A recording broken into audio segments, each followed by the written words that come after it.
Anime fans அனைவருக்கும் வணக்கம். இன்னைக்கு நம்ம ஸ்டெல்லர் டிரான்ஸ்ஃபர்மேஷன் சீசன் 7 எபிசோட் 10 தான் பார்க்க போகிறோம். போன எபிசோடில் நம்ம ஹீரோ இறந்துட்டான் அப்படின்னு நினச்சி மிஸ்ட் சிட்டி அட்டாக் பண்ணலான்னு வந்திருப்பாங்க.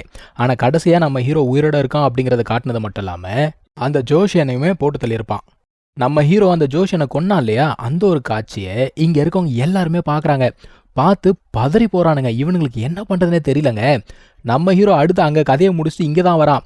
வந்துட்டு என்ன சொல்கிறான், இப்போ உங்களுடைய கதையை முடிக்க வேண்டிய நேரம் வந்துடுச்சுறான்றான். நம்ம ஹீரோ கொடுத்த ப்ரெஷரில் இவங்களால நிற்க கூட முடியலங்க. முட்டி போட்டிருப்பாங்க விட்டுருந்தா.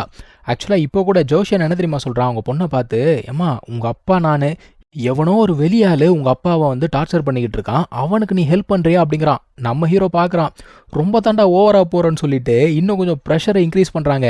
அதாவது பிளாஸ்டிக் டப்பாக்குள்ளே நிறைய சாக் பீஸை போட்டு குலுக்குனா எப்படி இருக்கும், அந்த மாதிரி இருக்குது இவங்க நிலமை. இப்போ ஒருத்தன் கேட்குறான், டேய் நாங்கள்லாம் 8 ஹோலி எம்பரரா, இந்த மாதிரி எங்களை அசிங்கப்படுத்துவியா அப்படின்னு கேட்குறான். நம்ம ஹீரோ மங்கி கிட்ட சொல்லி அவங்களுக்கு ஒரு பாடத்தை கற்றுக் கொடு அப்படிங்கிறான். மங்கி 1ன்னு சொன்னாலே 9 செய்யும். இப்போ சும்மா இருக்குமா? இவன் போட்டு அடித்த அடியில் குரங்கு கையில் மாட்டின பூ மாலை மாதிரி ஆகிட்டாங்க ஒவ்வொருத்தருமே. அவங்களால ஒன்றுமே பண்ண முடியலங்க. அடிச்சுக்கிட்டே இருக்கும்போது ஒருத்தன் நம்ம மங்கியை பார்த்து ஷாக் ஆகுறான்.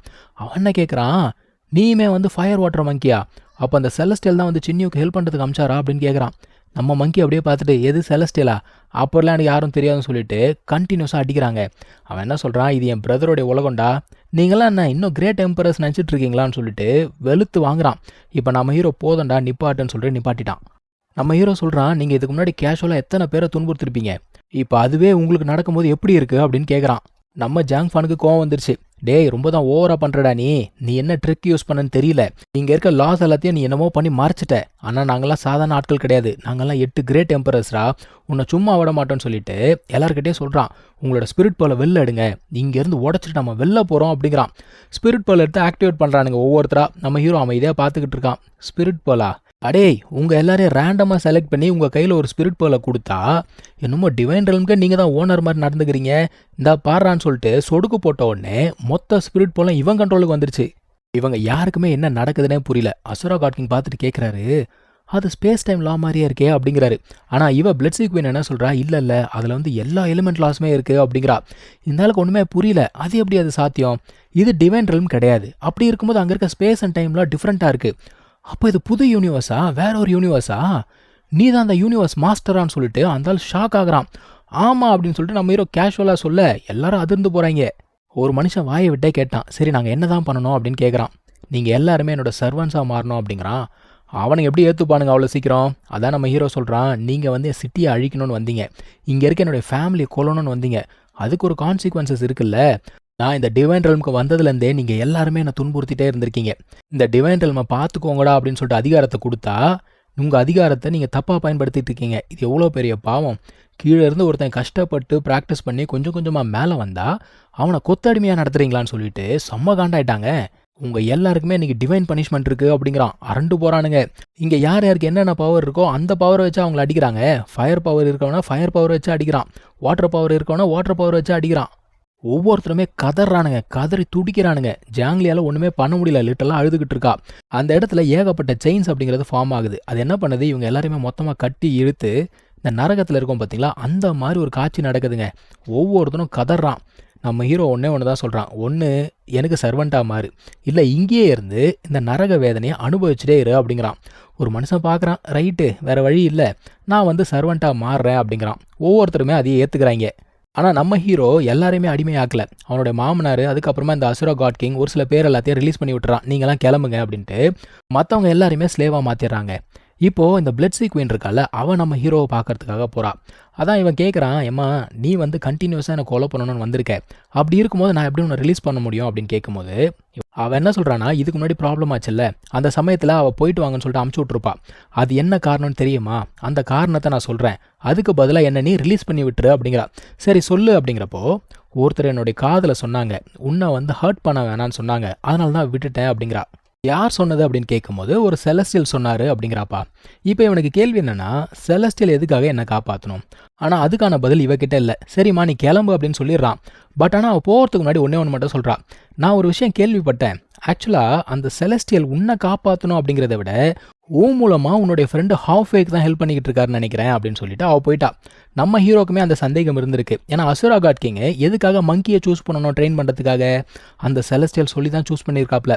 அப்போ அந்த செலஸ்டியலுக்கும் மங்கிக்கும் ஏதோ ஒரு சம்மந்தம் இருக்குது. இப்போது நம்ம ஹீரோவை பார்க்கறதுக்கு யாரோ வந்திருக்காங்க. சரின்னு சொல்லிட்டு இவனும் வேகமாக போகிறான். அங்கே போய் பார்த்தா ஒரு மனுஷன் பில்டிங் எல்லாம் பார்த்துக்கிட்டு இருக்காரு. ஆத்தாடி இந்த மெட்டீரியல் எல்லாம் பார்த்தா டிவைன் ஆர்டிஃபேக்ட் மாதிரி இருக்கேன்னு சொல்லிட்டு பார்த்துக்கிட்டு இருக்காரு. நம்ம ஹீரோ யாரும் தெரியாமல் முடிச்சுக்கிட்டு இருக்கான். இப்போ அங்கிள் ஃபூ இருக்கார்ல, அவர் மட்டும் கிட்ட போயிட்டு ஓல்டு மாஸ்டர் நீங்கள் வந்துட்டீங்களா, எப்போ வந்தீங்கன்னு சொல்லிட்டு கேட்குறாரு. இவர் யாருன்னா நம்ம ஹீரோக்கு ஃபோர்ஜிங் மெத்தட்ஸ் எல்லாம் கொடுத்தார்ல, அவர் தான் இந்த மனுஷன்.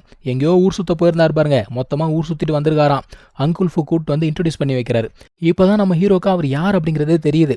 ரெண்டு பேரும் கேஷுவலாக பேசிக்கிறாங்க. அவர் என்ன சொல்கிறாரு, எப்பா நீ தானே சின்னியோ, வரும்போது உன்னை பற்றி கேள்விப்பட்டேன், பயங்கர ஃபேமஸாக இருக்கே அப்படிங்கிறாரு. சரி வாங்க உள்ளுக்குள்ளே போகலான்னு சொல்லிட்டு உள்ளுக்குள்ளே போகிறாங்க. அங்கே போன உடனே மனுஷன் கேட்குறாரு, என்னடா இந்த இடத்துல காட் கிங்ஸ் எல்லாம் சர்வெண்ட்டாக இருக்காங்க அப்படின்னு கேட்குறாரு. ஈஃபங்கு இவங்கெல்லாம் வந்து ஃப்ரெண்ட்ஸ் போல். ஈஃபங் சொல்கிறாரு, அட அவங்கெல்லாம் வந்து அவங்க விருப்பப்பட்டு தான் இருக்காங்க, அதெல்லாம் விடு, நீ என்ன பயங்கரமாக மாறிட்ட, இதுக்கு முன்னாடி சிடுமூஞ்சியாக இருப்ப, இப்போ பயங்கரமாக இருக்கியே, அடையாளமே தெரிலடா அப்படிங்கிறாரு. அந்த மனுஷனும் என்ன சொல்கிறாரு, ஆமாம் யாருக்குமே அடையாளம் தெரில, வரும்போது அசுரா காட் கிங்கை பார்த்தேன், அவனுக்கு கூட அடையாளம் தெரில, அங்கிள் ஃபூக்கு மட்டும்தான் அடையாளம் தெரிஞ்சிச்சு அப்படிங்கிறாரு. மனுஷன் அதுக்கப்புறம் ஹீரோவை பார்த்து சொல்கிறாரு, வரும்போது நிறைய பேர் சொன்னாங்க, நீ வந்து நிறைய டாப் கிரேட் சோல் ட்ரெஷர்லாம் பண்ணியாமே, ஆனால் என்ன கம்பேர் பண்ணும்போது நீ கொஞ்சம் கீழே தான் அப்படிங்கிறாரு. இவங்களுக்கு புரியல. அதான் ஈஃபன் கேட்குறாரு, என்னடா சொல்கிற, அப்போ நீ வந்து செலஸ்டியல் ஆர்டிஃபேக்டை செஞ்சுட்டியா அப்படிங்கிறாரு. எல்லாருமே எந்திரிச்சு நிற்கிறாங்க அதிர்ச்சியில். ஏன்னா இந்த செலஸ்டியல் ஆர்டிஃபேக்ட்லாம் செய்கிறது சாதாரண விஷயம் கிடையாது. மனுஷனை பார்க்கணுமே, பெருமையாக கையை கட்டிட்டு உட்காந்துக்கிட்டு இருக்காரு.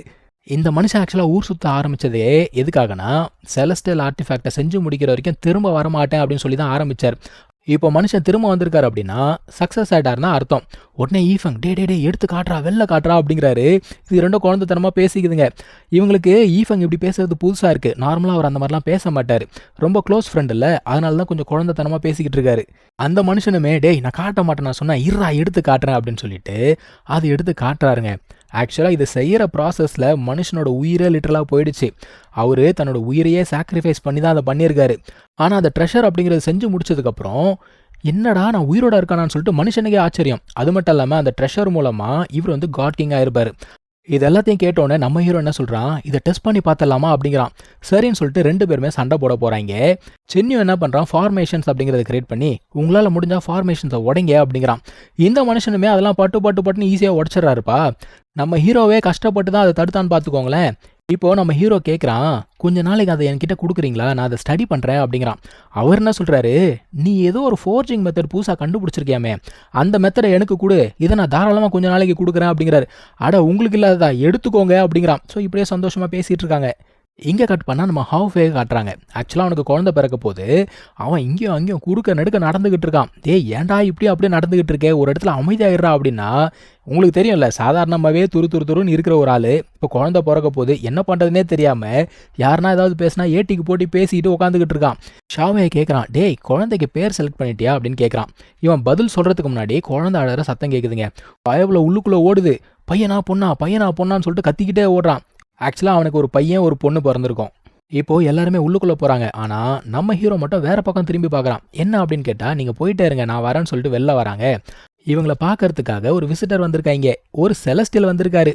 நம்ம ஹீரோ போயிட்டு வெல்கம் பண்ணுறாங்க. அவர் என்ன சொல்கிறாரு, ஃபார்மாலிட்டிலாம் வேணாப்பா, நான் செலஸ்டியலாக வரல, ஹாஃப்வேக்கு குழந்தை பிறந்திருக்குல்ல, கங்க்ராச்சுலேட் பண்ண வந்திருக்கேன் அப்படிங்கிறாரு.